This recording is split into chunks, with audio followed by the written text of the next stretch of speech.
నమస్తే, నేను Deepa. Welcome to Yoyo TV glance.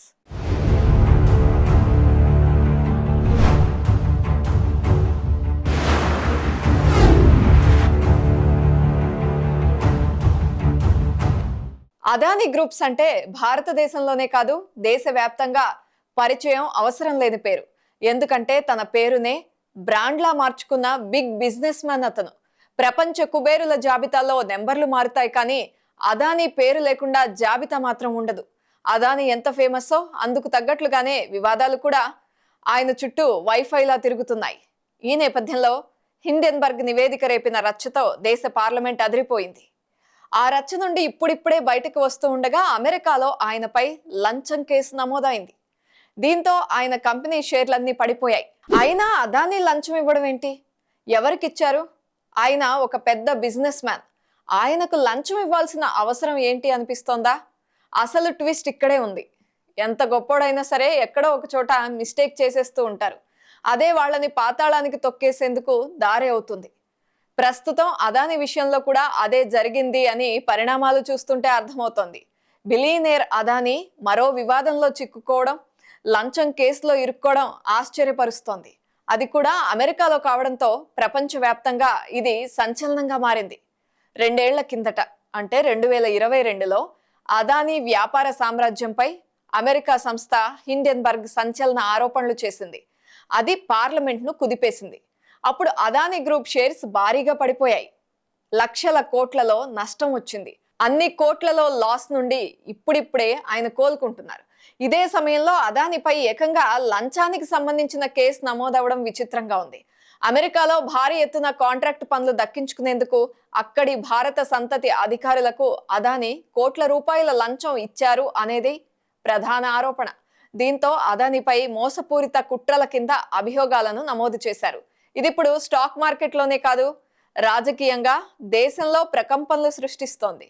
Modi సర్కార్ను విపక్షాలు మళ్లీ టార్గెట్ చేయడం మొదలు పెట్టేశాయి. దీంతో ఈ వ్యవహారం రానున్న రోజుల్లో మరింత రాజకీయ రచ్చకు కారణం కావడం ఖాయంగా కనిపిస్తోంది. భారత్లో భారీ సోలార్ ఎనర్జీ ప్రాజెక్టు దక్కించుకునేందుకు అదానీ మరో 7గురితో కలిసి అధికారులకు లంచాలు ఆఫర్ చేసినట్లుగా అమెరికా FBI చెబుతోంది. 20 ఏళ్లలో $2 బిలియన్, అంటే దాదాపుగా 16,700 కోట్ల లాభం వచ్చే సౌరశక్తి సరఫరా కాంట్రాక్ట్ల కోసం వీళ్ళు భారత ప్రభుత్వ అధికారులకు సుమారుగా $265 మిలియన్, అంటే 2029 కోట్లకు పైగా లంచాలు ఇవ్వజూపినట్లుగా అమెరికా FBI అధికారులు గుర్తించారు. బ్యాంకులు ఇన్వెస్టర్లకు తప్పుడు సమాచారం ఇచ్చి నిధులు సేకరించేందుకు ప్రయత్నించినట్లుగా ఆరోపణలున్నాయి.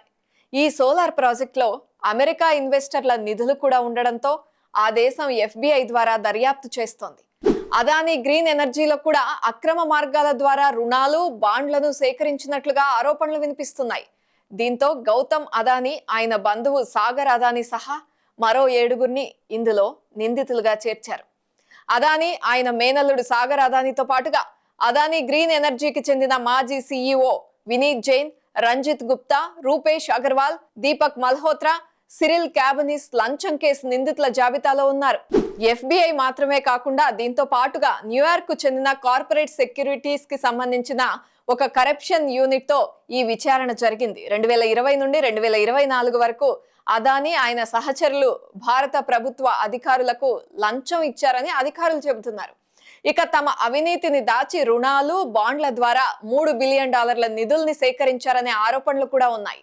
అయితే గౌతమ్ అదానీ పేరుకు బదులుగా న్యూ మెరైనో, పెద్ద మనిషి అనే కోడ్ పేర్లతో ప్రస్తావించారని, ఇది కాకుండా సాగర్ అదానీ పేర్లు కూడా ప్రస్తావించారని అధికారులు ఆరోపిస్తున్నారు. నిజానికి లంచం వ్యవహారంపై విచారణ జరుగుతుందని ఎప్పటి నుండే ప్రచారం జరిగింది. 2022లోనే కేసు విచారణ ప్రారంభమైందని, అయితే రకరకాల అడ్డంకులు క్రియేట్ అయ్యాయని వినిపించాయి. ఈ లంచం కేసు పెద్ద కార్పొరేట్ కేసుగా, అవినీతి కేసుగా మారిపోయింది. కానీ అదానీపై అమెరికాలో కేసు నమోదు కావడంతో ఆయన కంపెనీల షేర్లు కుప్పకూలిపోయాయి. అదానీ గ్రూప్ లిస్టెడ్ కంపెనీల నుండి 2.60 లక్షల కోట్ల నష్టం వచ్చింది. అదానీ ప్రతి షేర్ సుమారుగా 20% నష్టాల్లో కనిపించింది. Adani enterprises 20%, Adani ports and special economic zone 20%, Adani green energy 18%, Adani power 14%, Adani total gas 14%, Ambuja cements 18%, ACP cement 15%, Adani Wilmar 10%, NDTV 14%, Sanghi industries షేర్లు 6% చొప్పున నష్టపోయాయి. మొత్తంగా గ్రూప్ మార్కెట్ విలువ 14.28 లక్షల కోట్ల నుండి 12.42 లక్షల కోట్లకు పడిపోయింది. ఈ గ్రూప్ లో ఇన్వెస్ట్ చేసిన అమెరికాకు చెందిన జీక్యూజీ పార్ట్నర్స్ షేర్లు కూడా 25% వరకు కుంగిపోయాయి. ఇక అదానీ సంపద $12.6 బిలియన్ తగ్గి మొత్తంగా $57 బిలియన్లతో కుబేరుల జాబితాలో 25వ స్థానానికి అదానీ పడిపోయారు. ఇక ఈ లంచం వ్యవహారంలో అమెరికాలోని ఫారెన్ కరప్ట్ ప్రాక్టీసెస్ యాక్టిబుల్ ఉల్లంఘన జరిగిందని అక్కడి ఏజెన్సీలు గట్టిగా చెబుతున్నాయి. అమెరికా కంపెనీలు, వ్యక్తులు విదేశాల్లో అవినీతి పనుల్లో భాగం కాకుండా చూడడమే దీని లక్ష్యం.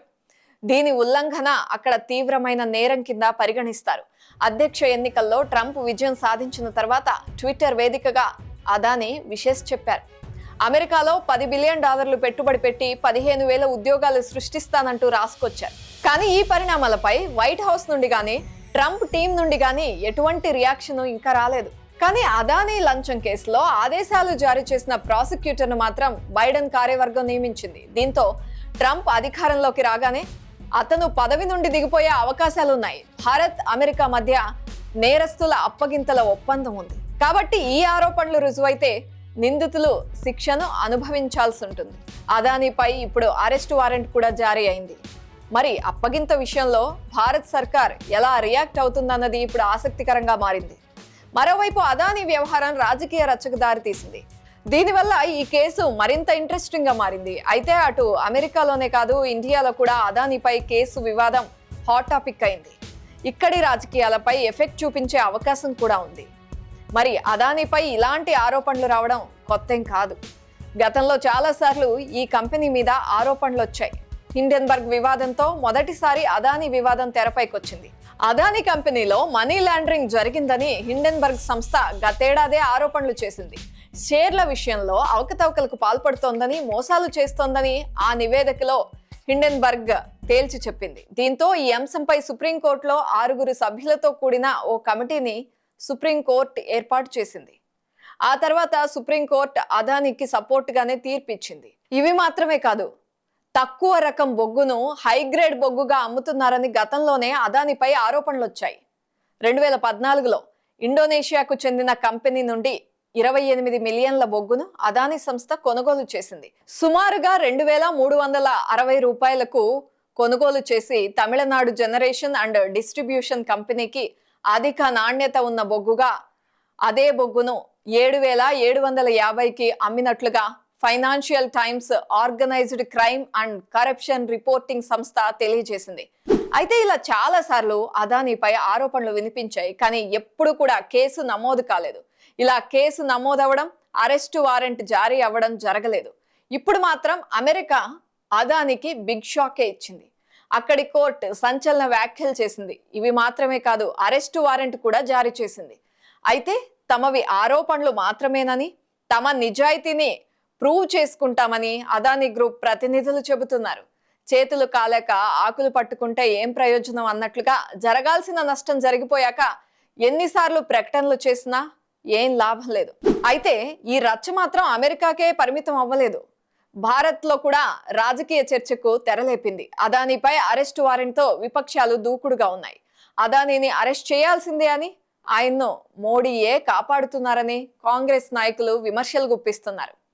అదానీ వ్యవహారాలపై దర్యాప్తుకు సంయుక్త పార్లమెంటరీ కమిటీ ఏర్పాటుకు డిమాండ్ చేస్తున్నారు.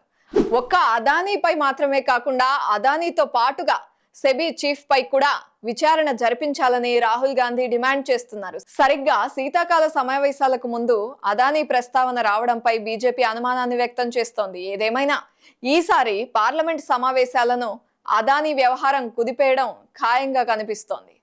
అయితే అదానీ నేరానికి సంబంధించిన సాక్ష్యాలు కూడా ఉన్నాయి అంటూ అధికారులు చెబుతున్నారు.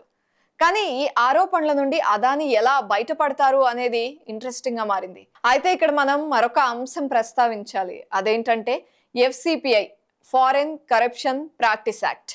అమెరికాలో ఇది చాలా పవర్ఫుల్ యాక్ట్. ఈ యాక్ట్ ప్రకారం నేరం కనుక రుజువైతే $2 మిలియన్ జరిమానాతో పాటుగా 5 ఏళ్ల జైలు శిక్ష కూడా విధించే అవకాశం ఉంది. త్వరలోనే ఈ కేసుపై విచారణ జరగబోతోంది. మరి అదానీ ఈ కేసు విచారణకు హాజరవుతారా, అంతకంటే ముందే ఏదైనా చేస్తారా అనేది కూడా ఇప్పుడు ఇంట్రెస్టింగ్ గా మారింది.